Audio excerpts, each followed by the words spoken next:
Hello student. Video के इस भाग में हम लोग शब्द निर्माण में संधि और समास के प्रश्नोत्तर को जानेंगे हम लोग। तो आइए हम जानते हैं प्रश्नों को। पिछले भाग में हम लोग जो है इसको पढ़ चुके हैं, वीडियो में हम लोग पीछे के वीडियो में। तो आइए आगे देखते हैं इनके प्रश्नों को और संधि और समास की।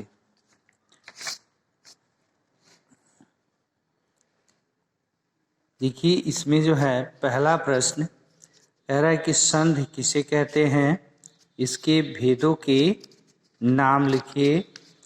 तो संधि किसे कहते हैं, आप जानते हैं कि संधि जो है दो वर्णों का मेल है आपस में, या दो ध्वनियों का मेल होता है। संधि एक ध्वन्यात्मक प्रक्रिया है।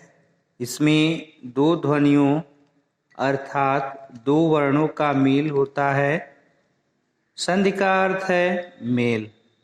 जब पहले शब्द के अंतिम वर्ण तथा दूसरे शब्द के पहले वर्ण में मेल होता है तो एक नए शब्द का निर्माण होता है। इसी प्रक्रिया को संधि कहते हैं। जैसे उदाहरण देख लीजिए, हिम धन आलय, हिम धन आलय, हिमालय। तो हिम धन आलय हिमालय दोनों शब्द मिलकर के हिमालय हो गए हैं। लेकिन कैसे? हिम यानी प्रथम शब्द जो है वो हिम है और उसकी अंतिम ध्वनि जो है वो अ है, और दूसरे शब्द की प्रथम ध्वनि भी आ है। तो दोनों मिल करके जो है आ हो गए हैं। जैसा कि हम जानते हैं कि जब दो समान स्वर आपस में मिलते हैं तो अपने ही स्वर के दीर्घ का निर्माण वे करते हैं। तो हिम धन आलय अ और आ मिलकर के आ हो जाएंगे और इस प्रकार वह हिमालय हुआ है। और इसके भेदों के नाम, तो भेद जो है संधि के तीन हैं: स्वर संधि, व्यंजन संधि और विसर्ग संधि। अब देखिए संधि विच्छेद से क्या तात्पर्य है। संधि विच्छेद से क्या तात्पर्य है? संधि विच्छेद में हम क्या करते हैं, जैसा कि हम संधि करते हैं और शब्दों उसमें वर्णों का मेल होता है और संधि शब्द नए शब्द बनते हैं। और संधि विच्छेद है उसी की मूल रूप को दिखा देने की प्रक्रिया को, उन्हीं शब्दों का जो मूल रूप है फिर से हम उसको दिखा देते हैं। तो उस प्रक्रिया को हम जो है वह संधि विच्छेद कहते हैं। यानी फिर से हम उनको अलग अलग करके दिखा देते हैं। जिन शब्दों को जोड़ करके हम संधि युक्त शब्द बनाते हैं तो ठीक उन्हीं को फिर से हम अलग अलग कर देने की प्रक्रिया को संधि विच्छेद कहते हैं।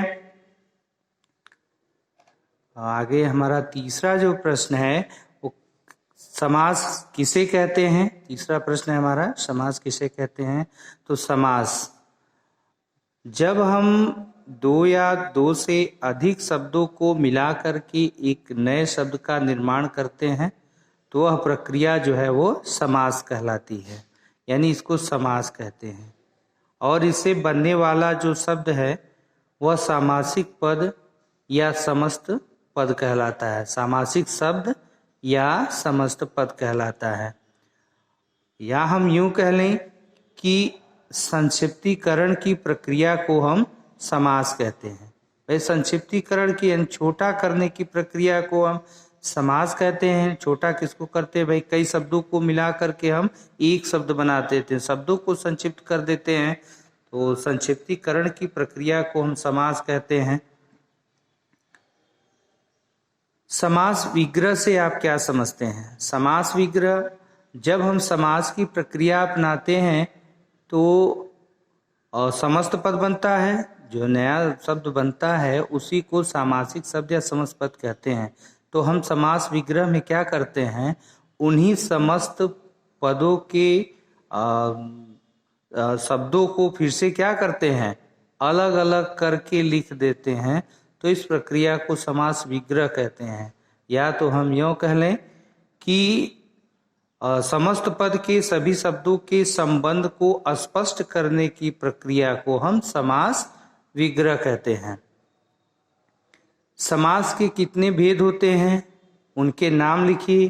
तो आप जानते हैं, इसको पढ़ा है हमने। इस समास के जो है वह 6 भेद होते हैं। समास के 6 भेद होते हैं। कौन कौन? पहला जो है वो हमारा अव्ययी भाव समास होता है। पहला जो है अव्ययी भाव समास होता है। दूसरा हमारा तत्पुरुष समास है। तीसरे नंबर पे आता है द्विगु समास। और नंबर 4 पे आता है द्वंद्व समास। और 5वें नंबर पे कर्मधारय समास। और 6वां जो है हमारा बहुब्रीहि समास है। तो ये हमारे समास हो गए। भाई समास के कितने भेद? 6 हैं। और उनके नाम लिखिए। तो नाम भी बता दिया गया आपको कि भाई 6 होते हैं। अव्ययी भाव समास, तत्पुरुष समास, द्विगु समास, द्वंद्व समास, कर्मधारय समास, बहुब्रीहि समास। अब देखिए प्रश्न नंबर 2। प्रश्न नंबर 1 आपको क्लियर हो गया होगा। अब प्रश्न नंबर 2 देखिए, नीचे दिए शब्दों की संधि कीजिए। तो संधि में देखिए शब्द दिया हुआ है। जैसा कि हम जानते हैं कि संधि में प्रथम शब्द की अंतिम ध्वनि और दूसरे शब्द की जो प्रथम ध्वनि होती है, इन्हीं वर्णों का आपस में मेल होता है। तो यहाँ पर दिया हुआ है भाव, धन, अर्थ। तो यहाँ पर किसका मेल होगा? किसकी संधि होगी? वर्णों की, ध्वनियों की। किसकी? प्रथम शब्द की अंतिम। तो भाव व, तो इसकी अंतिम ध्वनि क्या है? अ है। और इसका भी क्या है? अर्थ। तो इसका प्रथम ध्वनि क्या है? वर्ण अ है। तो जब अ और अ मिलेंगी, और हम ये जानते हैं, संधि में हमने पढ़ा है कि जब 2 समान स्वर आपस में मिलते हैं तो वह अपने के ही दीर्घ का निर्माण करते हैं। यानी अ और अ मिलेंगे तो वो आ हो जाएंगे। यानी 2 ह्रस्व अ मिल करके क्या हो जाएंगे? दीर्घ आ। तो यहाँ पर भाव, धन, अर्थ का अर्थ होगा, यहाँ पर नया शब्द होगा भावार्थ। दोनों शब्द मिल करके क्या हो जाएगा? भावार्थ। उसी तरीके से देखिए अल्प, धन, आहार। इसमें भी ओ और आ का मेल हुआ है। अल्पाहार हो जाएगा नया शब्द। सूर्य, धन, उदय। सूर्य, धन, उदय। अब देखिए यहाँ पर किसका मेल हो रहा है? अ का। तो सूर्य शब्द की अंतिम ध्वनि जो है वो अ है, और उदय का जो है प्रथम उ है। तो अ और उ हम जानते हैं कि जब मिलते हैं तो वह क्या बन जाता है? ओ हो जाता है। अ के बाद संधि में अगर ओ आ जाता है तो वह ओ में परिवर्तित हो जाता है। तो यहाँ पर सूर्योदय हो जाएगा। सूर्योदय। अब महा, धन, ईश। आ और ई हम जानते हैं कि अ के बाद अगर ई आए तो अ के बाद ई आए तो ये हो जाता है यहाँ पर। तो महाधन ईश क्या हो जाएगा? महेश हो जाएगा। महाधन ईश। आ और ई मिलकर के ए हो जाएगा, महेश हो जाएगा। देखिए अगला शब्द जो है कवि, धन, इंद्र। कवि और धन, इंद्र। यहाँ पर भी 2 समान स्वर ह्रस्व ई। प्रथम शब्द की अंतिम ध्वनि क्या है? यही ह्रस्व ई, कवि। और दूसरे शब्द की प्रथम ई है तो कवि। और धन, इंद्र। तो ई और ई में 2 ह्रस्व ई मिलेंगे तो हम जानते हैं दीर्घ का निर्माण करेंगे। तो यहाँ पर कवींद्र हो जाएगा। अब वन, धन, औषधि। अब यहाँ पर अ और औ भाई मिल रहे हैं तो अ ही होगा। भी यहाँ भी समान स्वर हैं तो अपने के ही दीर्घ का निर्माण कर देंगे। तो वनौषधि। यहाँ पर क्या हो जाएगा हमारा नया शब्द? वनौषधि। ठीक उसी प्रकार से दया, धन, आनंद। दया, धन, आनंद। तो यहाँ पर भी जो है आ और आ का मेल हुआ है होगा सब, तब शब्द जो है क्या हमारा हो जाएगा नया, दयानंद। वीर धन अंगना, वीर धन अंगना, तो अ और अ जब मिलेंगे आपस में तो यहाँ आ हो जाएगा। तो इस प्रकार से हमारा जो नया शब्द होगा वह हो जाएगा वीरांगना। जल धन ऊर्मी, जल धन ऊर्मी, हम जानते हैं कि जब अ और उ मिलते हैं तो वह ओ हो जाते हैं। तो यहाँ पर हमारा शब्द जो होगा जुड़ करके बनेगा वह जलोर्मी।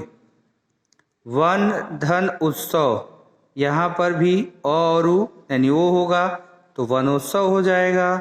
और परम धन ईश्वर, और ई होगा तो वह ए में बदल जाएगा। जैसा कि हम जानते हैं कि जब अ के बाद ई आता है, चाहे हरस हो या दीर्घ हो, तो ए में ही बदल जाता है। तो यहाँ पर परमेश्वर हो जाएगा, परम धन ईश्वर परमेश्वर। देव धन ऋषि, देव धन ऋषि देवर्षि, क्योंकि हम जानते हैं कि अ के बाद अगर री आता है संधि में तो वह अर हो जाता है। जब अ के बाद री आता है तो वह अर हो जाता है। इस प्रकार हमारा जो शब्द है वह हो जाएगा देवर्षि। तो प्रश्न नंबर 2 भी हमारा कंप्लीट हो गया। अब देखिए संधि विच्छेद करना है। यहाँ पर तो हमने संधि की है, अब हमें यहाँ पर संधि विच्छेद करना है, यानी इनको अलग अलग करना है। 2 शब्द हैं, इनको हम अलग अलग करेंगे। तो देखिए भाग्योदय है, भाग्योदय यानी भाग्य धन उदय, भाग्य शब्द है और उदय शब्द है। और संधि जब हुआ है तो हम जानते हैं और उ मिलकर के ओ हो जाता है। तो यहाँ पर ये भाग्योदय हो जाएगा, भाग्य धन उदय। महिष, अभी अभी हमने ऊपर पढ़ा है, देखिए यहीं पर दिया हुआ है महाधन ईश, यही है महाधन ईश। महिष,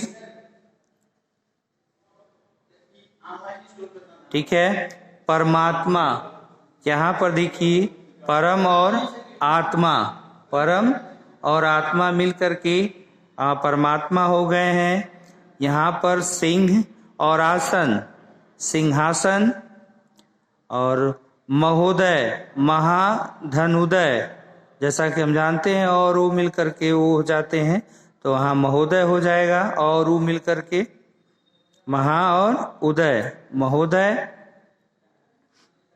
सप्तर्षि, सप्तर्षि हम जानते हैं कि सप्त और ऋषि, यहाँ पर सप्त और ऋषि होगा, सप्त धन ऋषि। भाई अर हो जाता है जब सप्त यानी उसका अंतिम अ है और ऋषि का री है। हम जानते हैं अ के बाद जब री होता है तो वह अर में बदल जाता है। इस प्रकार यहाँ सप्तर्षि हो जाएगा। गिरीश, भाई गिरीश, गिर धन ईश, गिर और धन ईश, यानी यहाँ पर गिरी होगा और यहाँ ईश होगा। इस और तभी वह ई और ई, गिर यानी ह्रस्व ई और दीर्घ ई मिलकर के दीर्घ ई हो गए हैं। इस प्रकार के यहाँ गिरीश हो गया है इस प्रकार से, तो गिरधन ईश होगा।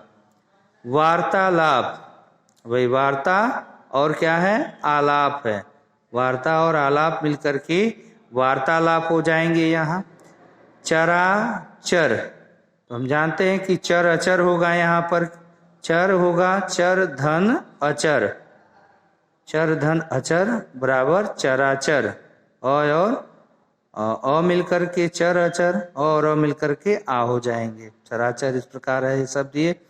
विद्यार्थी, विद्या और धनर्थी, विद्या धन अर्थी यानी विद्यार्थी। ठीक है, आगे बढ़ते हैं, देखते हैं हम इसमें।